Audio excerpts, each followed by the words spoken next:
ஆம்ஸ்ட்ராங்கின் திருவுருவப் படம் திறப்பு நிகழ்ச்சியில் ஆம்ஸ்ட்ராங் குறித்த காணொளியை பார்த்து அவரது மனைவி பொற்கொடி கதறி அழுதார். படுகொலை செய்யப்பட்ட பகுஜன் சமாஜ் கட்சியின் மாநில தலைவர் ஆம்ஸ்ட்ராங்கின் திருவுருவப் படம் திறப்பு நிகழ்ச்சி சென்னை பெரம்பூரில் நடைபெற்றது. நிகழ்ச்சியின் ஓர் அங்கமாக ஆம்ஸ்ட்ராங் குறித்த காணொளி திரையிடப்பட்டது.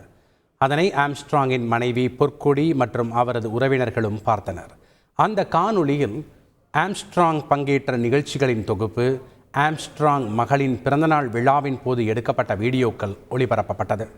அதுவரை அமைதியாக காணொளியை பார்த்து கொண்டிருந்த அவரது மனைவி பொற்கொடி ஆம்ஸ்ட்ராங் படுகொலை செய்யப்பட்ட சிசிடிவி காட்சிகள் மற்றும் ஊடகங்களில் வெளியான செய்திகளின் தொகுப்பு திரையில் வந்தபோது அதனை பார்த்து கதறி அழுதது அனைவரையும் பெரும் சோகத்தில் ஆழ்த்தியது.